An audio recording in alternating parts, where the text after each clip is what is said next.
Evening ஒரு 3 மணிக்கெல்லாம் ஒரு சில்லுன்னு ஒரு குட்டி மழை. ரொம்ப இதமா இருந்துச்சு. பட் சூடு தான் கிளம்பியிருக்கும். அந்த அளவுக்கு மழை பெய்யல. ஸ்கூல் விட்டு வந்ததும் காலையிலேருந்தே வெயில் இல்ல அப்படின்றனால கிளைமேட் ரொம்ப சில்லுன்னு இருந்துச்சு. ரொம்ப நேரம் வெளியில தான் இருந்தோம். நானு, ஃப்ரெண்டு, பசங்க எல்லாருமே.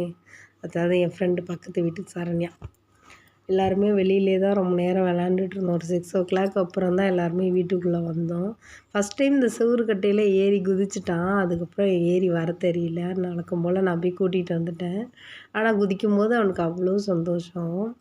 ஸ்கூலுக்கும் டியூஷனுக்கும் போகிறதுக்கு இப்போல்லாம் ஏன்னே தெரில. சாருக்கு பிடிக்கிறதே இல்லை. அண்ணனுக்கும் தங்கச்சிக்கும் வீட்டில் இருந்தால் சண்டையும் இந்த சமாதானமும் 1 மணி நேரத்துக்கு 10 டைம் வந்துடும்.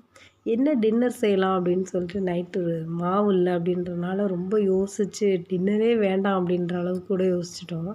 திடீர்னு இருந்தால் ரவா பொங்கல் செய்யலாம், ரொம்ப டேஸ்ட்டாக இருக்குமே, பொங்கல் செய்யலாம் அப்படின்னு சொல்லி அரிசி எடுத்தேன், அது கீழே கொட்டிடுச்சு. ரவா பொங்கல் எப்படி செய்கிறதுன்னு ஒரு ஷார்ட் வீடியோவை கண்டிப்பாக அப்லோட் பண்ணுறேன். தேவைப்படுறவங்க செக் பண்ணி பாருங்கள். ஃபைனலி ரொம்ப சூப்பராக இருந்துச்சு. காலையில் வச்ச சாம்பாரே வச்சு சாப்பிட்டுட்டு நைட்டு புதுசாக ப்ரேயர்லாம் பண்ணிகிட்ருக்கான். எக்ஸாம்னால ஸ்கூலில் சொல்லி கொடுத்துட்ருக்காங்க. இன்றைக்கி அவ்வளோதான். இனி இன்னொரு வீடியோவில் பார்க்கலாம். பாய்.